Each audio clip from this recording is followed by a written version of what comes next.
குடி குடியை கெடுக்கும் என்பது ரொம்ப உண்மையான வார்த்தை.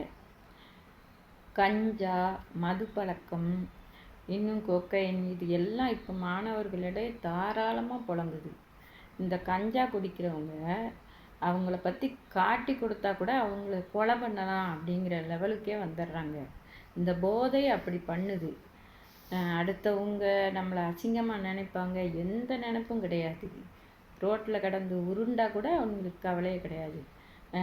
குடிக்கிறதுக்கு துட்டு கொடுக்கலைன்னா கொலை பண்ணுற அளவுக்கு கூட வந்துடுவாங்க. இப்படிப்பட்ட போதை பழக்கத்திலிருந்து மீண்டு வருவது எப்படி, அதைத்தான் நம்ம இன்னைக்கு பார்க்க போகிறோம். போதை பழக்கம் நம்மளை எவ்வாறெல்லாம் பாதிக்குது அப்படின்னு நினச்சோம்னா, அது நம்ம உடம்புல நம்ம குடித்த உடனே அப்படியே போய் சிறுநீராக வெளியே போயிடுறது கிடையாது. அது நம்மளோட உடம்பு உறுப்புகளெல்லாம் கொஞ்சம் கொஞ்சமாக பாதிக்குது. முக்கியமாக கல்லீரல், கணையம் கல்லீரலும் கணையமும் உடம்பை சுத்தப்படுத்தும். அப்போது நேரடியாக கல்லீரல் அந்த மதுவை எத்தனால் உறிஞ்சுது. அதனால உடம்புகளுக்குள்ள பிரச்சனை உண்டாக ஆரம்பிக்குது. முதல்ல கல்லீரல், கணையம் ரெண்டும் என்ன நடக்குதுன்னே தெரியாமல் கொஞ்சம் கொஞ்சமாக இந்த குடியால் மாறி ரெண்டும் கெட்டு போய் கல்லீரல் மாற்று சிகிச்சை, செயலிழப்பு, கணைய அலர்ஜி, கிட்னி கெட்டு போகிறது, பிளாடர் எல்லாம் சோழி முடிகிற அளவுக்கு இந்த குடிப்பழக்கம் கொண்டு போய் விட்டுரும். இதற்கு என்ன செய்யலாம்?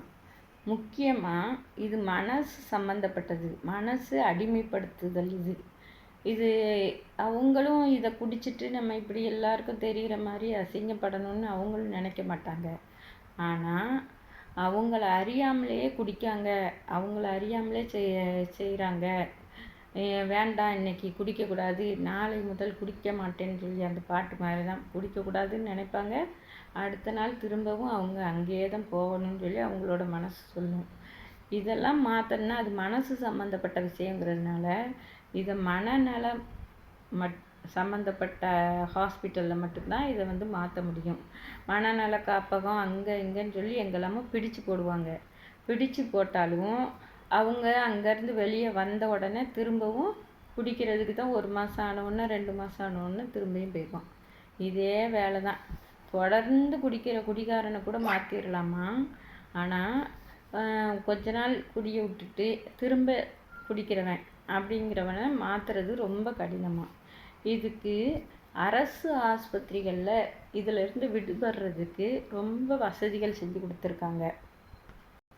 நம்மளோட கவர்மெண்ட் ஆஸ்பத்திரியில் மனநல சிகிச்சை அப்படின்னு சொல்லி பிரிவில் குடிகாரர்களை திருத்துவதற்காக, அதாவது போதையில் ஈடுபட்டவர்களை திருத்துவதற்காகவே தனி செக்ஷன் ஆரம்பிச்சிருக்காங்க. அங்கேயே போய் எல்லாரும் ஆஸ்பத்திரியில் நல்ல ட்ரீட்மெண்ட் எடுத்துக்கலாம். இதுக்கு நல்ல ட்ரீட்மெண்ட் இருக்குது.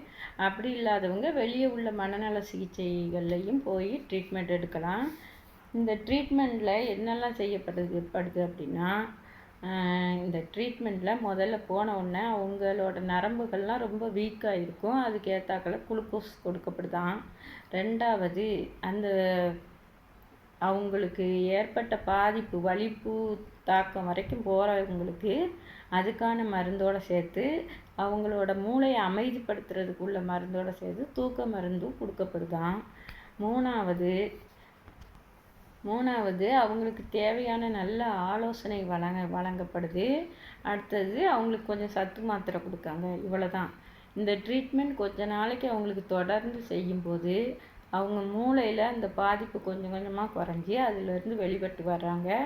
இது மாதிரி போதையில் அடிமையாகி குடும்பமே சீரழிஞ்சு போகிற அளவுக்கு நிலமையில் உள்ளவங்கெல்லாம் முடிஞ்ச அளவுக்கு இந்த முயற்சியை எடுத்து பாருங்கள். சில இடங்களில் சில டாக்டர்கள் கொஞ்ச நாளைக்கு இந்த குடியை பார்த்தாலே வாந்தி எடுக்கிறது, உடம்பு சரியில்லாமல் போகிறது, இப்படிப்பட்ட மாத்திரைகள் கூட கொடுக்காங்களாம். அந்த மாத்திரைகள் வாங்கி குடிகாரர்களுக்கு தெரியாமையே கலந்து கொடுக்குறவங்களும் உண்டு. இதனால என்ன பிரச்சனை வருதுன்னா, நேராக மனநல டாக்டர்கிட்ட போகாமல் இப்படிப்பட்ட மாத்திரைகளெல்லாம் வாங்கி கொடுக்கும்போது இந்த பிரச்சனை இன்னும் முற்றி அவங்களோட மனநிலைமை இன்னும் ரொம்ப மோசமாக போயிடுறாங்க. இதனால பாதிக்கப்படுறது அந்தந்த குடும்பங்கள் தான். அதனால முடிஞ்ச அளவு இந்த லேசான விஷயமா இருக்கும்போதே எப்படியாவது அவங்க மனசை மாற்றி அவங்கள கூப்பிட்டு போய் ட்ரீட்மெண்ட் பண்ணி இதுக்கு நல்ல குடிக்கு அடிமையானவர்களை காப்பாற்றுவோம்.